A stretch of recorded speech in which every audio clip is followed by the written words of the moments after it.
Bonjour, bonjour, chers abonnés sur la chaîne, chers passionnés, amis des oiseaux des Canaries, des chardons, et encore une nouvelle vidéo sur Canaries du 28. Et aujourd'hui, ça sera la vidéo suite, les amis, par rapport à la vidéo qui date de 2 semaines, c'est-à-dire la préparation de la cage. Donc, pour rappel, on avait évité un maximum d'objets dans la cage, les amis.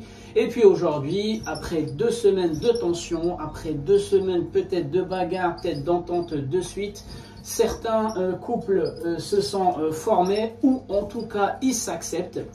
Donc j'ai essayé aussi de les observer dans la caméra, avec la caméra, et d'autres en fait ils ont baissé un peu de tension, il y a un peu moins de bagarre, mais on va quand même leur placer le nid, histoire qu'ils puissent un peu le découvrir et voir comment ça va se passer par la suite. Donc les amis, avant de démarrer la vidéo explicative, juste un petit arrêt sur le dernier livre écrit par un éleveur capacitaire, Kamal Latresh, que certains connaissent déjà.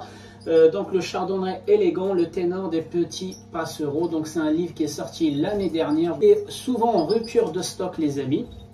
Donc Kamal, qui est l'ami de tous les éleveurs de France ou d'ailleurs, donc il raconte son histoire, comment il a démarré cette passion, quelles sont les difficultés. Il revient, il fait un petit passage, un petit retour rapide sur certaines maladies les plus courantes. Les gens qui se posent des questions et qui demandent, j'aimerais bien me lancer dans l'élevage de chardonnay, mais je connais personne autour de moi, etc. Il y a plein de références d'éleveurs français, d'éleveurs belges, d'éleveurs portugais, espagnols. Les amis, pour ceux qui ont des problèmes dans les contacts, les amis, il y a plein de références, même ici en France. Et puis, vous pouvez servir de ce livre-là pour... Donc moi, personnellement, malgré que j'ai une expérience dans le chardonnay, les amis, j'ai découvert des choses, des nouvelles informations. Certains éleveurs sont venus chez moi et m'ont parlé de la mutation Damasco que j'ai regardé rapidement sur internet. On en parle ici. Il y a certaines mutations que je ne connaissais pas non plus ou j'avais juste entendu parler. Donc les amis, je vous conseille ce livre-là qui est souvent en rupture de stock. Donc n'hésitez pas à faire un petit tour sur le site de kamallatresh.com, les amis. Je vous laisse découvrir ça sur internet par vous-même. Donc ensuite, les amis, on arrive à la partie où il faut faire attention en fait à pas trop encombrer la cage non plus. Donc je rappelle que je travaille dans des batteries en fait de 1,20 m et j'avais gardé que 3 mangeoires, les amis. Donc 3 mangeoires, premièrement c'est pour minimiser le nombre de gadgets dans la cage, parce que beaucoup d'objets dans la cage est synonyme peut-être de blessures pendant la composition et la formation des couples. Et deuxième chose, les amis, en fait pour mieux maîtriser le régime alimentaire, à savoir que pendant tout l'hiver j'avais mis un godet de 15 grammes par oiseau. Donc c'est ce que je continue à faire, sauf que à partir d'aujourd'hui je peux basculer le régime alimentaire. Ils ne sont plus dans des volières de 2,40 m mais plutôt 1,20 m, donc il faut être vigilant. Le régime hivernal peut vite les rendre trop gras pendant la formation des couples, où leur espace en fait s'est réduit de moitié, les amis. Donc pour moi, je ne coupe plus à la Périlla ni à l'alpiste, les amis. Donc 50% de l'IS1 sous le 214 et 50% de Manitoba Cardio Lady, avec un godet aussi de 15 grammes alpiste plus NutriBird que je garde. En fait, ça leur permet, en fait, une fois qu'ils ont fini le mélange, de s'attaquer à l'alpiste et au NutriBird C15, les amis. Je rappelle que tous les oiseaux ne mangent pas le C15 ni l'alpiste. C'est plusieurs mois d'entraînement, c'est plusieurs semaines d'entraînement, les amis. Donc ce que j'ai changé en termes de mangeoire, les amis, c'est uniquement le mélange. Donc je ne rajoute ni Périlla ni alpiste, mais je continue sur les mêmes formules de base, les amis. Donc j'ai placé les nids. Donc déjà, le type de nid, vous avez plusieurs types de nids, les amis. Vous avez des nids intérieurs de ce type-là. Vous avez aussi des nids extérieurs. Des nids extérieurs qui se mettent à l'extérieur. Donc chaque type de nid, il a ses avantages et ses inconvénients. Donc moi, personnellement, sur ce type de cage, j'ai opté pour ces nids-là, les amis.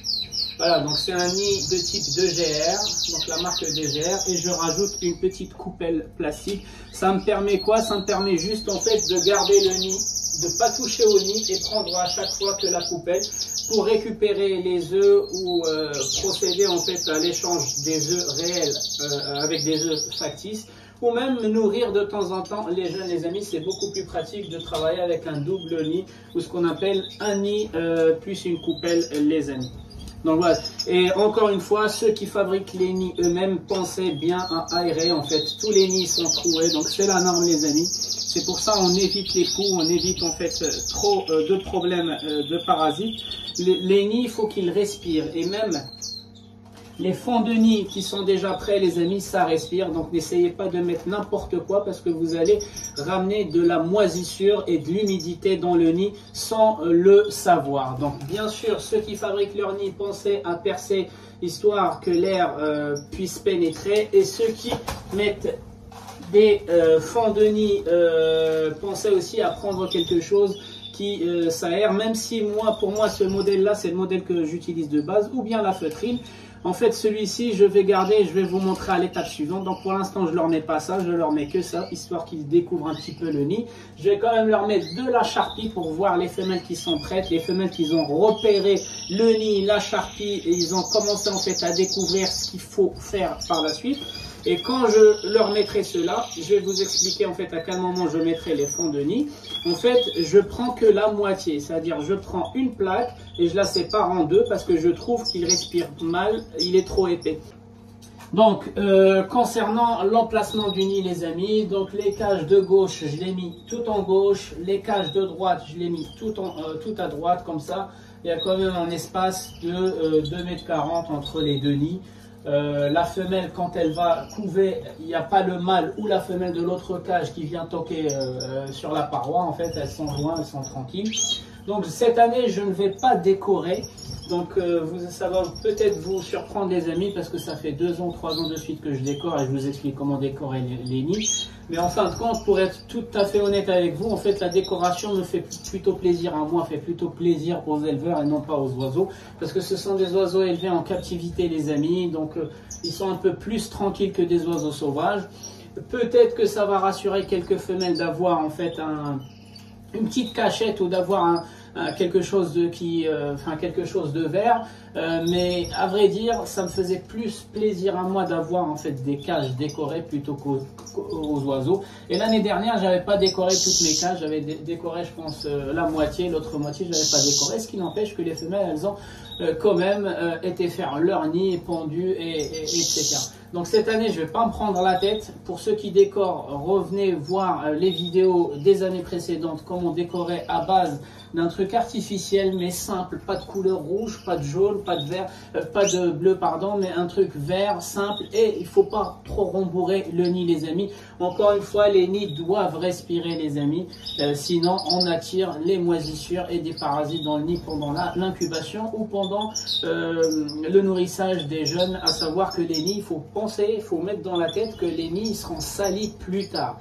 Donc pensez bien à les positionner dans votre cage, dans un endroit qui n'est pas trop étouffé. Sinon, l'humidité plus les fientes des jeunes plus tard, c'est forcément des parasites, c'est des bactéries et c'est beaucoup de problèmes.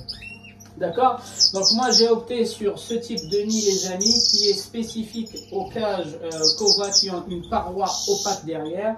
Ils se mettent de cette façon-là. Et puis les perchoirs, j'ai essayé de décaler les perchoirs. Donc le perchoir qui est à gauche, en fait, en dessous du nid, j'ai essayé de le décaler. J'ai gardé à peu près 10 cm, histoire que quand les oiseaux se mettent sur le nid, en fait, les fientes ne tombent pas sur le perchoir directement. Donc, j'ai quand même gardé une petite tolérance de 10 cm toujours entre le nid, l'extrémité du nid et le perchoir. Donc, ça, c'est pour des problèmes d'hygiène. C'est pour des raisons d'hygiène. Voilà. Le nid. Et je décale le perchoir. D'accord? Donc on a terminé avec les nids, les amis. Donc j'en ai monté les 8 de chaque côté. Donc vous voyez que certaines femelles sont déjà dans le nid, elles attendent que la charpie. Donc j'en ai une ici, j'en ai une là. Donc j'ai à peu près une idée sur les couples qui vont démarrer rapidement. et ça confirme ce que j'avais remarqué pendant les 2 semaines. Donc je reviens rapidement sur les 2 semaines. Sur les 2 semaines, j'ai perdu une femelle chardonneret, les amis, et j'ai perdu une femelle chardonneret à cause de la grille. Donc la grille s'est dessoudée ici et elle était de l'autre côté. Donc elle a pu, donc il y a le barreau d'extrémité qui s'est dessoudé, et elle a mis sa tête, et comme elle s'est déplacée, elle est arrivée en fait dans la partie de la grille où c'est plus étroit que cette partie-là. Et donc le mâle, il en a profité pour la déplumer. Donc je suis arrivé le soir, elle était toute déplumée, il y avait des plumes de partout. Le mâle a profité de cette position de la femelle pour la déplumer et la tuer. Mais ce n'est pas grave. Donc du coup, j'ai enlevé la grille, j'ai changé la grille, d'où l'importance de, quand vous passez des grosses commandes de matériel, prenez toujours 1 ou 2 pièces supplémentaires, les amis. Ça va toujours vous servir.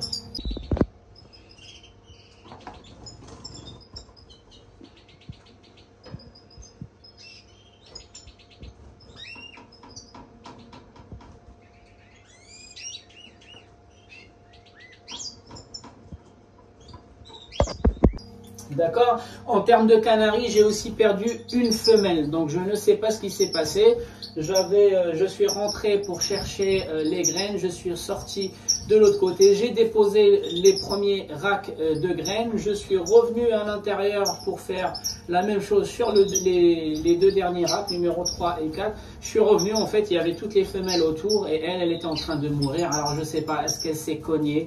Est-ce que c'était un mal de pente? J'en sais absolument rien. Donc je l'ai regardée bien, elle avait aucun symptôme, elle avait... Toi aussi, moi je comprends pas, il se passe des phénomènes dans mes élevages et je ne comprends pas non plus, mais ce qui fait que j'ai pris le corps, j'ai regardé, elle était encore chaude, elle était en train de mourir, j'ai regardé son abdomen, j'ai regardé son bréchet, elle avait cumulé beaucoup de gras. En fait, elle avait un œil fermé, donc je sais pas, est-ce que c'est un autre oiseau qui l'a tapé dans l'œil et puis elle est tombée, j'en sais rien, aucune idée. Ou elle s'est précipitée vers les graines que je venais juste de poser et elle s'était fait agresser, j'en sais rien, mais ça s'est produit en l'espace de même pas 30 secondes, les amis, le temps que je fasse un aller-retour. Donc on a parlé comment on appelle ça, des nids et des coupelles. On a parlé un peu du fond de nid. Donc certaines femelles n'ont pas besoin de fond de nid. Vous leur mettez la charpie, elles vont confectionner le nid elles-mêmes. Et pour ceux qui ont des problèmes avec leurs oiseaux, ça veut dire ils vont sortir ça, le jeter par terre. Vous pouvez toujours mettre des liserés, des colsonnes à travers les trous là, vous en profitez pour ou sinon un double face. Donc vous mettez un double face ici, un double face là, et puis ça va tenir, les amis. Mais il y a beaucoup de façons pour fixer le truc là-dessus. Donc pour ma part, moi je vais pas vous mentir, je vais pas l'utiliser dans cet état là, je vais juste enlever un petit peu, soit le diviser en 2, voilà, donc là j'ai déjà fait la moitié, ou soit enlever en fait et remettre, si je l'abîme en fait je le remets dans les râteliers. Voilà, donc c'est ce que je fais moi en tout cas. Donc ensuite, pour rembourrer le nid, les amis, donc le fond de cage ne fait pas tout. Il y a une construction, une confection par les oiseaux. Ça peut être la femelle toute seule, ça peut être le mâle plus la femelle. Donc chaque oiseau il a son caractère. Ce qu'on appelle les râteliers. Donc comme le nom l'indique, ça se met à l'extérieur. Malgré les vidéos, malgré les explications, il y a toujours des éleveurs, en fait, je sais pas, je comprends pas pourquoi ils les mettent à l'intérieur, les amis. Je comprends pas pourquoi ils les mettent de cette façon-là, parce que l'oiseau, il peut tout tirer d'un coup et le jeter par terre. Donc l'idée, c'est qu'il puisse retirer petite quantité par petite quantité en passant par les grilles. Les grilles, c'est comme une espèce de brosse quand on se brosse les cheveux. Donc quand ils vont tirer la fibre à travers les grilles, en fait, la fibre, elle sera droite et elle ne sera pas un peu tordue, ce qui facilitera la fabrication du nid pour faire les contours et la périphérie, les amis. Donc concernant les mangeoires, je les ai tous mis côté nid. Comme ça permet à la femelle plus tard de venir manger rapidement et de retourner dans le nid. Donc je ne vais pas les éloigner de l'autre côté du nid. Donc ça, c'est un intérêt stratégique pour que la femelle passe moins de temps en dehors du nid pendant l'incubation ou quand elle aura les jeunes. Les râteliers, je les ai mis vraiment de telle façon à ce que les oiseaux soient sur la grille de fond. Pourquoi? Pour pas salir les barreaux. Il y en a qui vont les mettre trop haut et à force de tirer la charpie, tous les barreaux en dessous, en fait, ils seront sales avec des petites fibres en fait qu'on voit pas. Et les oiseaux peuvent les respirer, ce qui va déclencher des problèmes respiratoires. Même l'humain, il peut les respirer. Donc, ce que je fais, c'est que je les approche le maximum du sol, histoire que quand ils tirent, la poussière, elle tombe tout de suite, elle ne va pas s'envoler dans la salle. Et tout ce qui n'est pas pris par les oiseaux tombe tout de suite dans le fond, les amis. Il ne reste pas accroché dans les barreaux. Je le mets le plus bas possible. Ensuite les amis, on revient sur, donc on a parlé du nid, on a parlé du fond de nid, on a parlé des râteliers, donc je vais revenir sur le principe du grit pour aider la digestion les amis. Donc je leur ai remis un godet du grit, voilà, un seul godet, encore une fois je l'ai rapproché côté nid les amis. Le grit.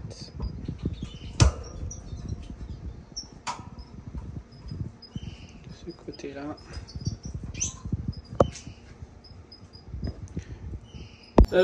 Dernière chose, c'est les petits perchoirs de 5 cm.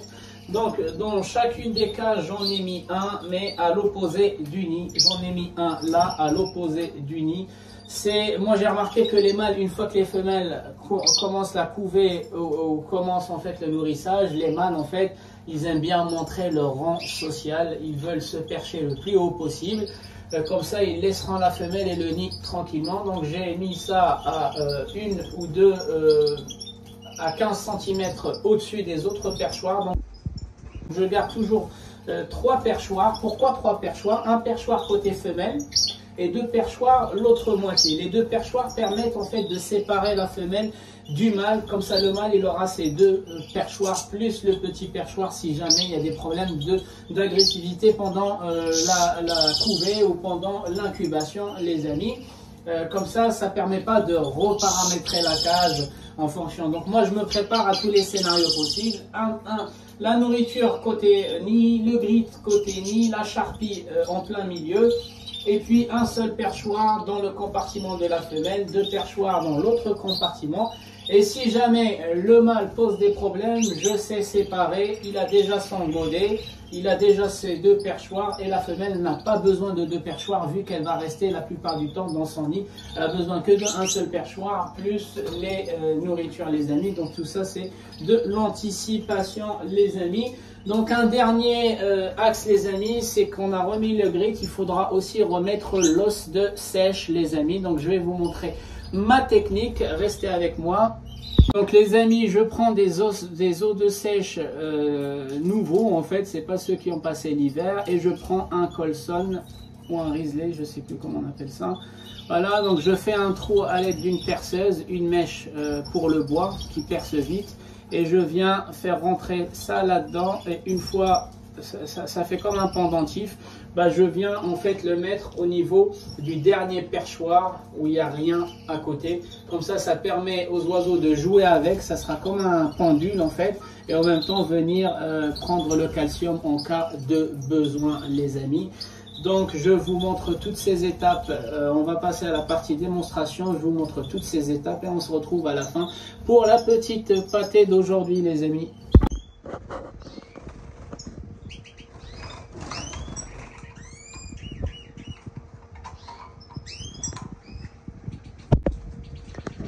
Après je viens couper ça.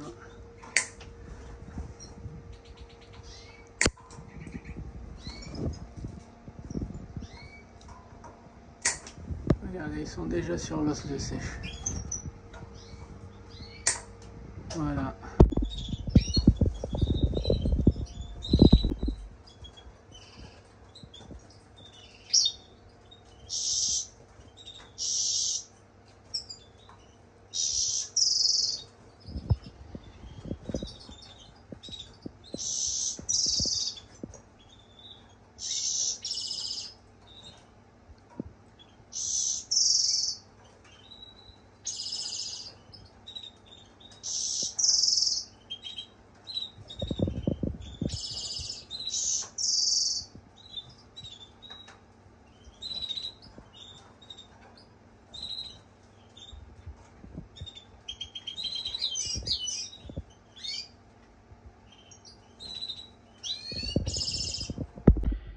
Pour la pâte, les amis, j'ai pris de la semoule.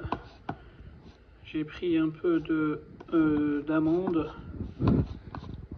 Donc la poudre d'amande faite maison avec de la semoule.